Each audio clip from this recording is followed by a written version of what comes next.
오늘은 체열 실습의 기초인 혈액을 담는 튜브에 대해서 보도록 하겠습니다.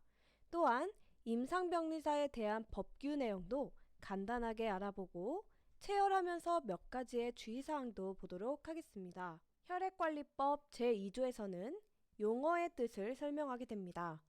그중 10번째 항목에서 체열에 대한 내용이 나오게 되는데요. 체열은 수혈 등에 사용되는 혈액 제제를 만들기 위하여 헌혈자로부터 혈액을 채취하는 행위입니다.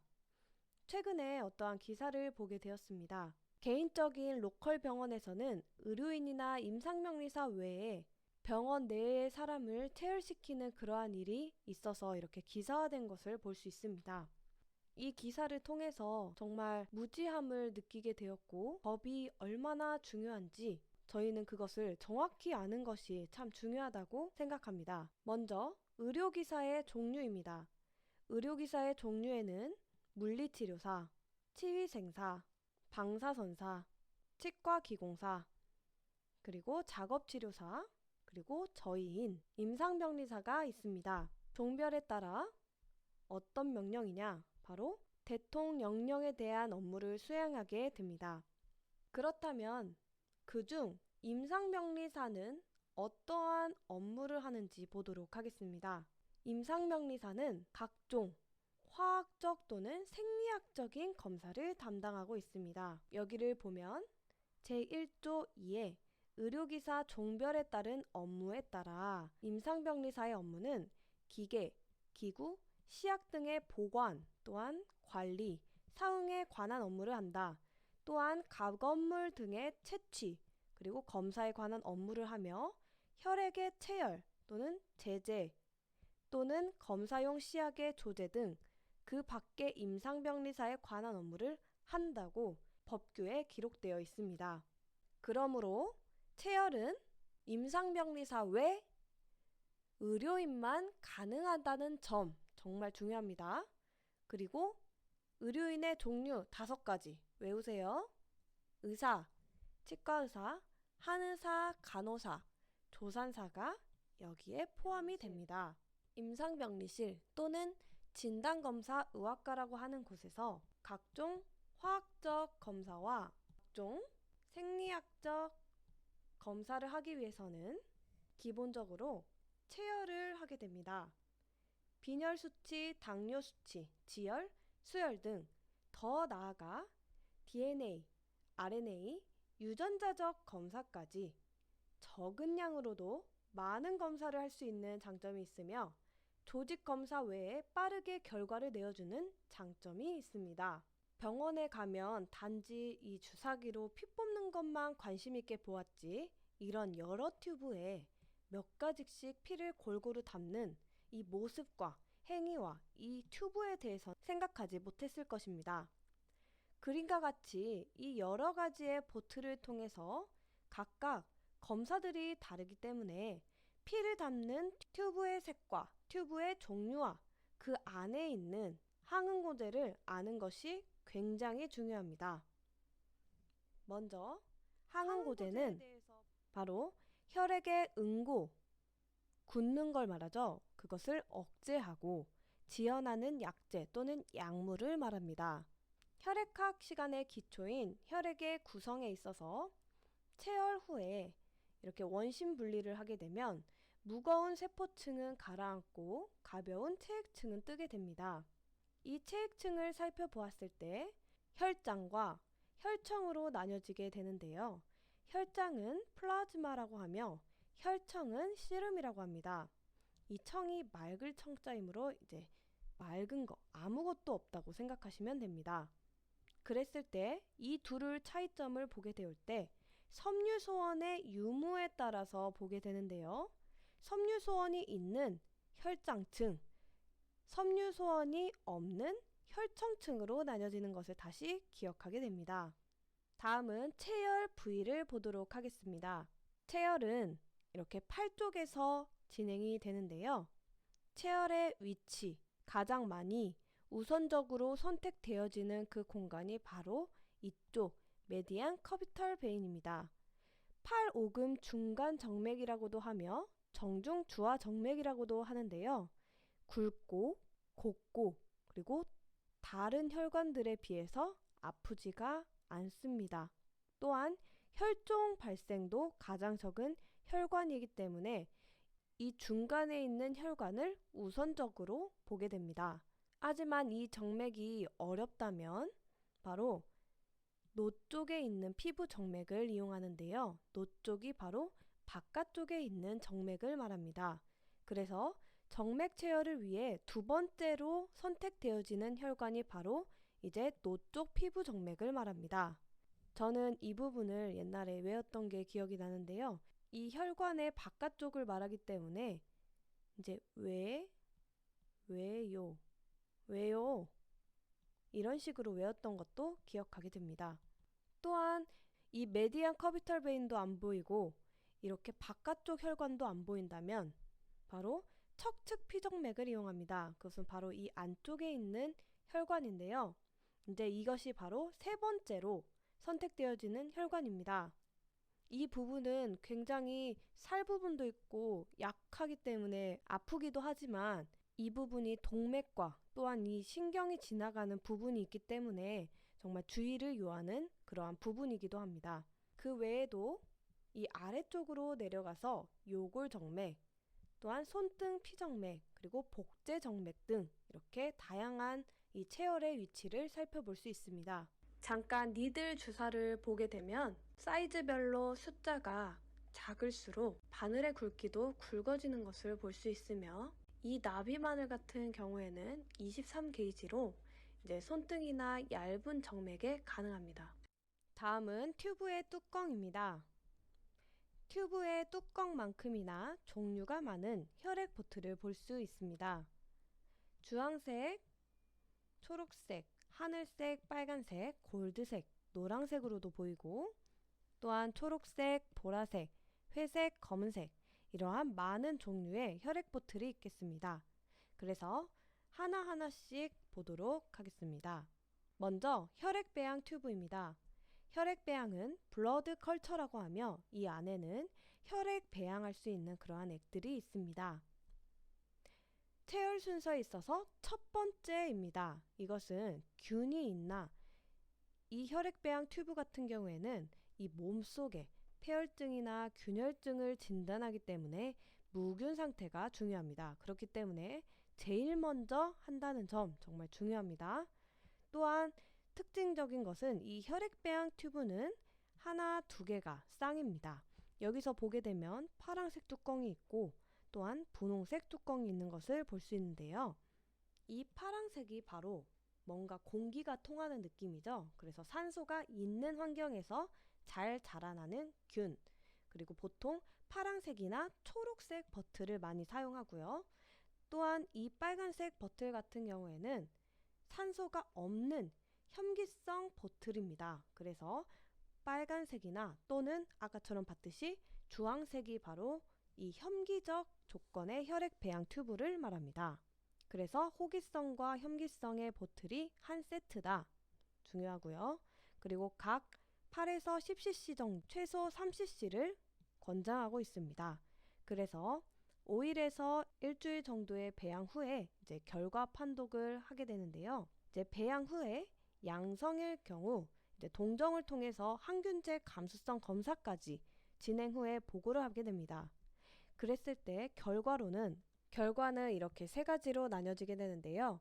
R은 레지스텐스라고 해서 내성균을 말합니다. 내성균은 바로 어떠한 항생제의 약을 이깁니다. 그래서 약이 들지 않는 것을 의미하고 S는 센시티비티라고 해가지고 감수성, 약에 대한 이러한 효과가 있다, 약으로 치료가 가능하다 이러한 것들을 뜻하며 I는 인터미디에이트라고 해가지고 이 항생제로 이제 치료는 가능하나 이 치료의 효과가 감소될 것이니 다른 약을 한번 써봐라 이러한 뜻으로 생각하시면 좋을 듯 합니다. 다음은 소디움 사이트레이트 튜브입니다. 뚜껑색은 하늘색, 블루를 말하며 이 튜브는 혈액 응고 인자 검사에서 아주 중요합니다. 또한 여기에 혈액을 분주하게 될 때 비율이 중요한데요. 소디움 사이트레이트라는 그러한 항응고제와 혈액의 비율은 1대 9로서 혈액의 양은 2.7ml만 분주하기를 원합니다.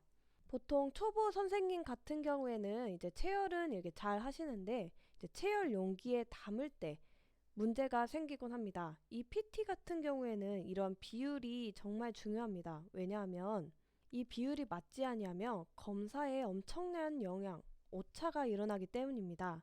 그래서 항상 이 PT를 체열할 때 또한 다른 튜브를 체열할 때 여기 보시면 이 친절하게 기준점이 있어요.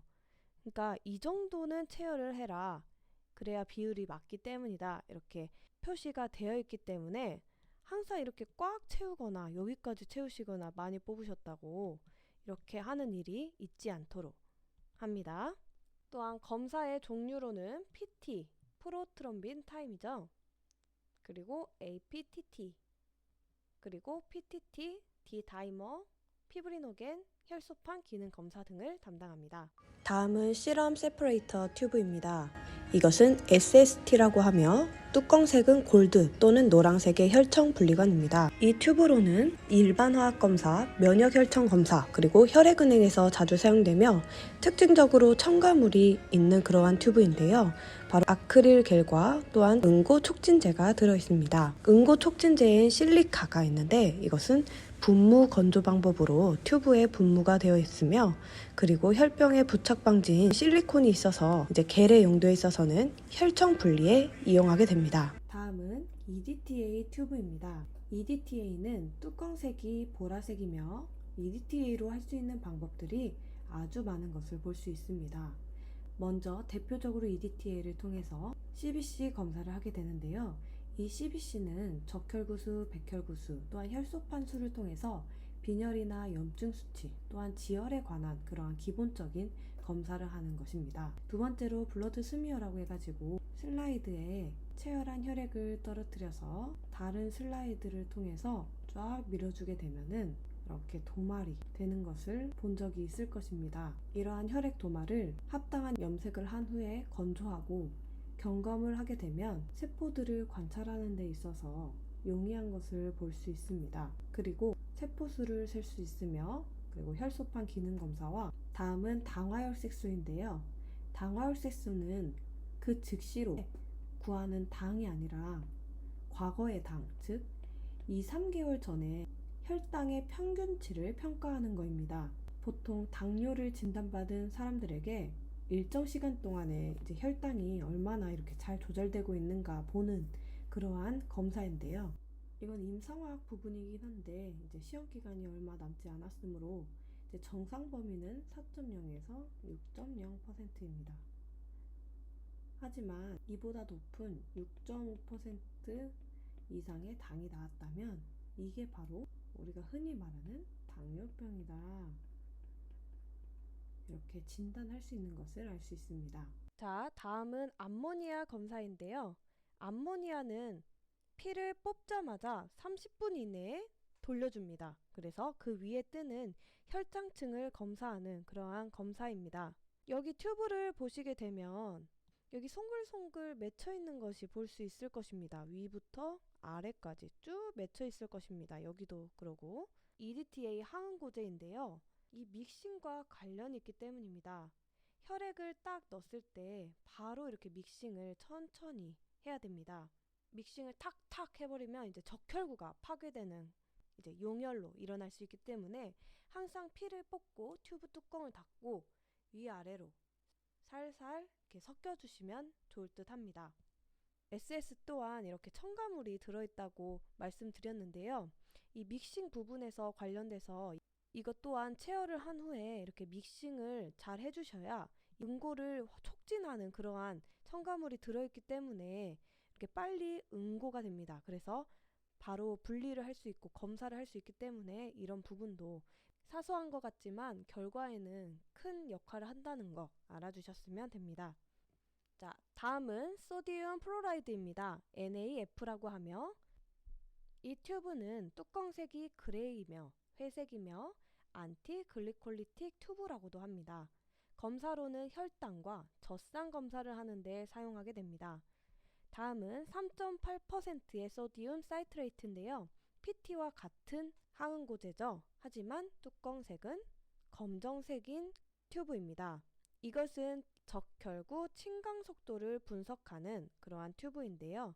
적혈구 침강 속도는 ESR이라고 하죠. 이것은 첨가제와 혈액의 혼합 비율을 1대4로 주입합니다. PT 같은 경우에는 1대9로 넣되 혈액량을 2.7ml로 하라 라고 전에도 설명했던 것을 기억하실 것입니다. 마지막으로 체열 튜브의 순서입니다. 항응고제가 들어있을수록 나중에 하라. 표로 준비를 해봤는데요. 이렇게 하나하나씩 전에 살펴보았습니다. 하지만 어떤 한 사람이 이렇게 많은 검사를 할 경우가 있겠죠. 그렇다면 이 피를 주입하는 순서 또한 알고 있어야 됩니다. 정말 중요합니다. 먼저 혈액 배양하는 그러한 튜브, 블러드 컬처입니다. 이것 같은 경우에는 전에도 말했듯이 현기성균과 호기성균 두 가지를 한 쌍으로 봅니다. 그랬을 때 현기성균을 먼저 넣고 호기성균을 넣는 것이 일반적입니다. 그 다음에는 플레인 튜브인데요. 플레인에는 특징적으로 항응고제나 또한 첨가물도 없기 때문에 흔들거나 그러지 않아도 스스로 굳기 때문에 그대로 놔두면 이렇게 혼자서 응집하는 그러한 튜브이기도 하며 혈액은행이나 화학 및 면역 혈청 검사에 사용을 합니다. 그 다음은 PT부터는 항응고제가 들어있는 것을 볼 수 있습니다. 모두 항응고제가 들어있기는 한데 어느 것이 검사에 있어서 많이 영향력이 낮은가에 대해서 이렇게 보게 될 때 다음은 PT입니다. 소디움 사이트레이트가 들어있는 튜브이며 바로 이 지혈과 관련된 검사를 하게 됩니다. 다음은 SST입니다. SST는 특징적으로 이렇게 겔이 함유되어 있는 것을 볼 수 있는데 이 안에 첨가물이 있기 때문에 체열을 한 후에 믹싱을 해주면 빨리 응고를 하는 그러한 촉진제가 들어있어서 빠르게 응집이 됩니다. 그 후에 원심 분리기를 하게 되면 바로 이 겔이 상승하면서 세포 성분을 가진 혈구들은 가라앉고 이렇게 혈청, 체액 같은 건 이렇게 뜸으로써 이 위에 뜬 혈청으로 이렇게 바로바로 검사가 할 수 있는 그러한 장점이 있는 그러한 튜브였습니다. 그 다음 순서는 헤파린입니다. 헤파린은 염색체 검사와 조직 적합성 검사에 용이하다. 그 다음은 EDTA라고 하는 CBC, 일반 혈액 검사, 그리고 혈액 도말, 스미어, 그리고 혈구 계산, 셀 카운트 같은 거를 말하겠죠. 이런 것들을 할 수 있는 것이 바로 EDTA 튜브이다. 그 다음은 혈당과 젖당을 검사할 수 있는 NAF다. 이러한 순서로 진행됩니다. 저 같은 경우에는 블랙핑크 말고 한호초보당 이렇게 정리를 할 수 있는데요. 지금은 어색할 수 있어요. 하지만 이것을 계속 읽어봅시다. 블랙, 블러드 컬처는 레드, 핑크 말고 한호초보당. 블랙핑크 말고 어떤 당인데 한호초보당. 이렇게 정리하시면 됩니다. 무조건 외워야 되기 때문에 부끄러울 필요 하나도 없습니다. 블랙핑크 말고 한호초보당 이렇게 외우시면 됩니다. 이상으로 혈액 버틀에 대한 또한 법규에 대한 임상병리사의 업무에 대한 내용을 마치도록 하겠습니다. 감사합니다.